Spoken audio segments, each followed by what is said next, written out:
Hey guys, Mustached Tom here to review the movie Tarot. Now, I have not seen any trailers for this, but I did come across it, so I was like, okay, I'll check it out. My channel has reviewed a plethora of horror movies, so might as well give it a shot, right? So, the movie begins with a group of at least six, I want to say, people, or more, potentially.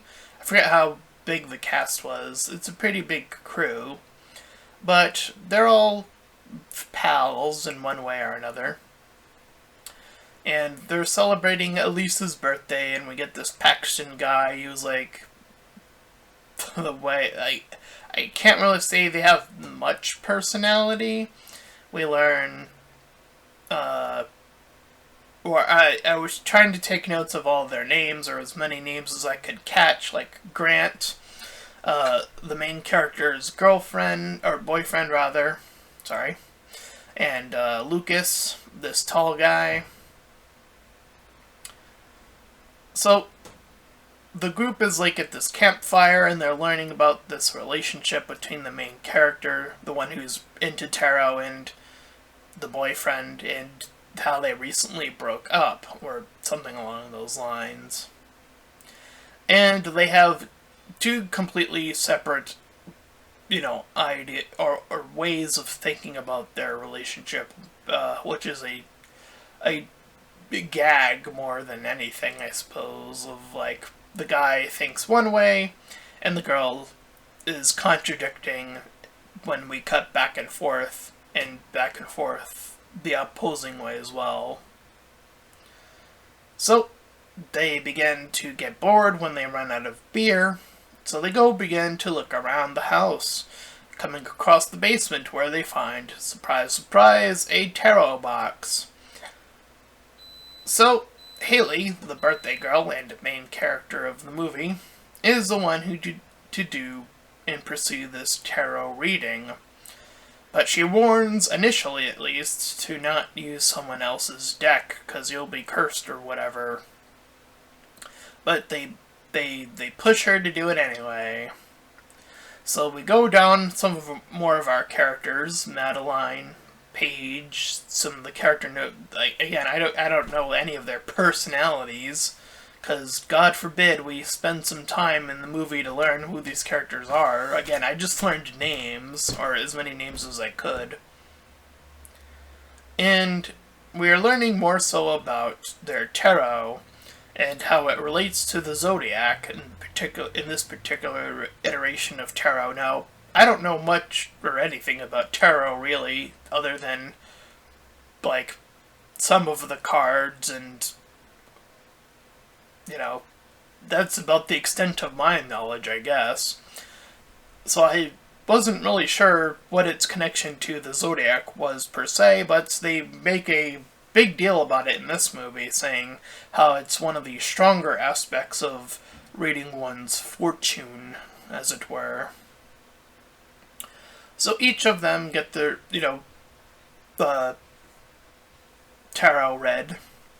Some get warnings of certain vagary stuff, so on and so forth, and she's among the last, that being Haley, to read her own fortune. She gets, spoiler alert I guess, the one that she's received time and time again with the death card, being either of death or new life as it persists. So, the group heads out. We see certain little bits of info starting to protrude our information, such as Lucas winning the lottery, and that was something that the tarot predicted that would happen. And it is only with a matter of a later event that this comes into effect, but we're starting to see at least some setups happening, at least at the bare minimum. So we're not getting character, but at least we're getting setups to, like, I see, so all the stuff that was being said is coming to light, or coming into a destiny type thing. So, we see one of the ladies, I don't even remember which, so shows you how much I was paying attention to the names. And she's in her house, and she hears something from the attic, and there's like the ladder that leads up there. So she like pulls it up and then leaves for a bit and comes back to see it's back down, looks up there, and sees a spook of a demon. And it is among the card specifically that she got in the center of her reading, which seems to persist throughout the rest of the movie, it seems.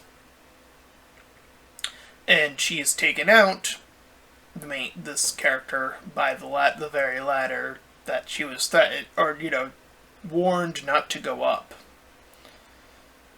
Though, again, vagary, so she was warned not to go up ladders in general, I guess, or something along those lines. So, she abandons her phone, or her phone is abandoned, rather. And the group learns of this not too long after.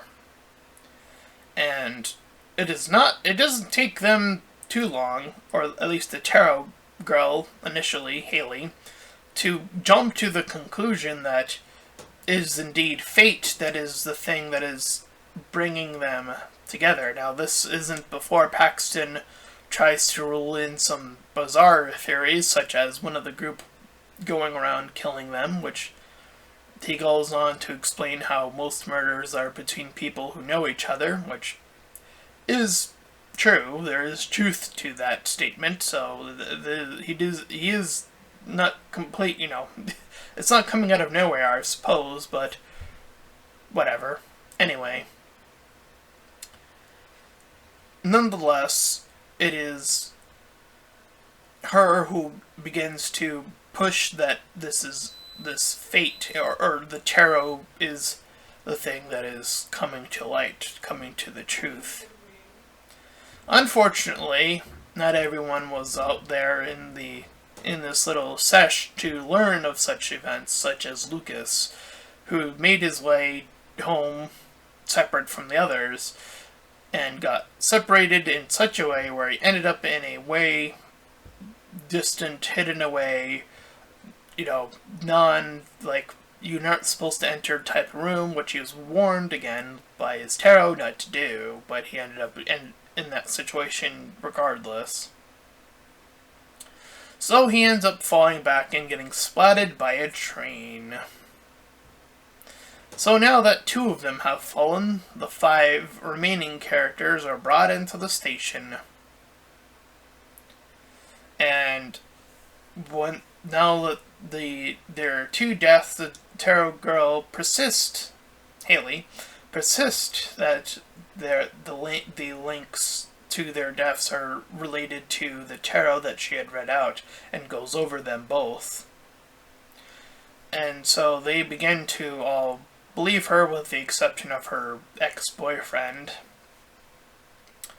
So the rest of them begin to dig info about someone else who is a bigger professional in the tarot realm, and learn of an older woman by the name of Astrum. So they go to seek her out. And she gives them the big lore dump about how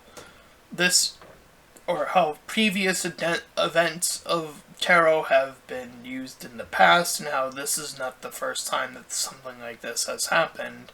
And indeed, that very deck was one that she was directly involved in, and in fact survived. Furthermore, her own tarot not having been read by herself, making her the exceptional one to live in her circumstance. But the movie has more lore to offer, seeking the initial person who bound their soul to the tarot to turn people's ill fate of being cast out as a witch to get vengeance upon them for such accusatory claims, and get revenge upon them, and revenge upon those who would I guess, read their fortunes later on, past that point, I guess. I'm not sure how that point A connects to point B, but here we are. So, Paxton...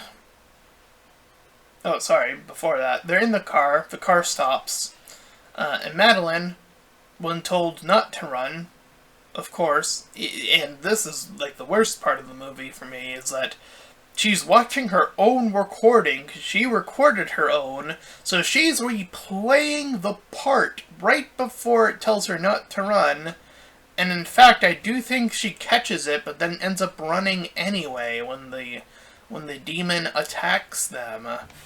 So they end up, or she ends up being run off and then hung to the slaughter. So she dies. And after that death, Paxton decides to separate from the group.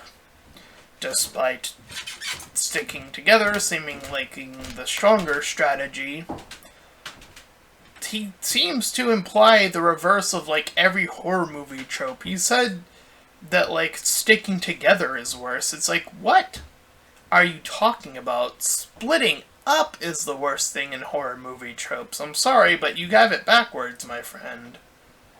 Anyways, he got the Joker card, and the Joker demon thing begins to persist on chasing him up until the elevator. It goes red, and this bit goes on for quite a bit. Now, we don't see the end result of this, but we do see that our three remaining characters have the Magician, Death, and the Demon are the only ones left. And I told you that Death was the main character as one of...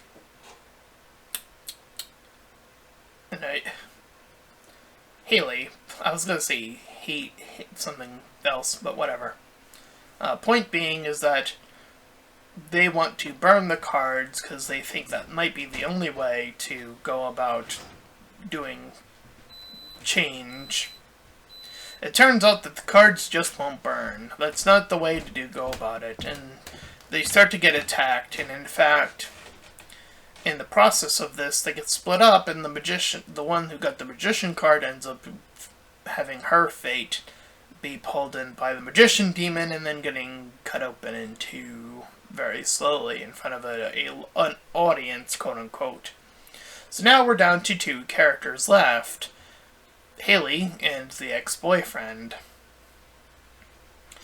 So the demon turns into a devil for him and death for her, respectively. And it can only go after one or the other, I think, is how it's trying to perceive this, or, how it's kind of going back and forth between the two anyway. So it focuses on Grant for a bit, trying to drag him into the metaphorical or literal hell, I'm not sure which, but anyways, he was set to burn is sort of the end goal, I guess. So she comes to the conclusion that since burning didn't work, why not read the woman who is possessed the card's fortune? That ought to do the trick. So she barely manages to get her way, finally, and reads the ghost fortune, and indeed the pact is unmade. But it was revealed again as early as the very beginning that Paxton would come in clutch, or something, or whatever the saying was in the movie. So he ends up the one who gets to the two of them remaining and gets them the ride out of the situation, in which they start to start to worry that everything that they were doing was for naught, or rather that their horrors weren't quite over, though that sort of subsides, I guess, and that's also simultaneously the end of the movie, and that was Tarot. So, this movie has the typical issue that I find with a lot of current horror movies, is that it is in such a rush to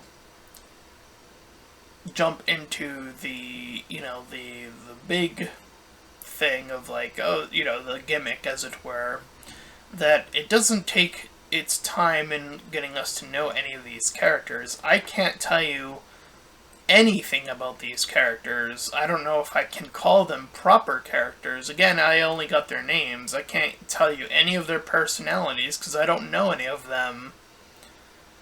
And that is a constant criticism that seems to prop up a lot more often in current horror genre-based movies. At least from the ones that I've seen, seems to be very more consistent. Now, this is a movie where I would argue that a little bit longer of a runtime would definitely be sufficient for helping this movie find its footing in terms of building up its characters properly, because it truly needs that type of, sort of core starting place to, begin.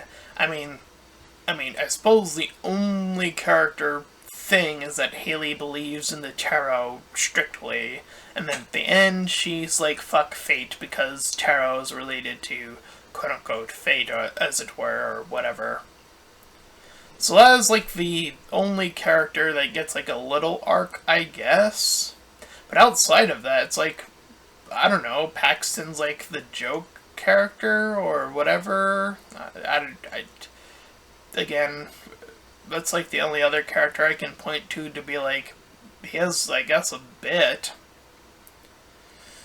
Other than that, I would struggle to tell you anything else about the characters, or lack thereof. So, there's that.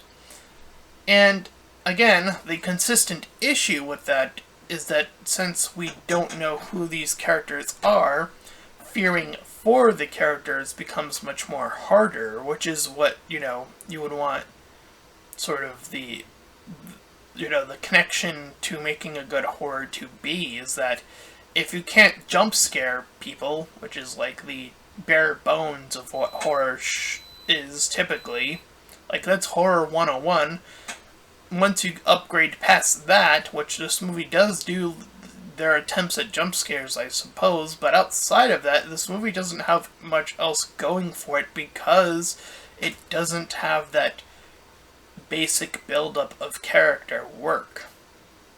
It doesn't allow us to invest in the characters. It doesn't allow us to be like, oh, I worry for the characters.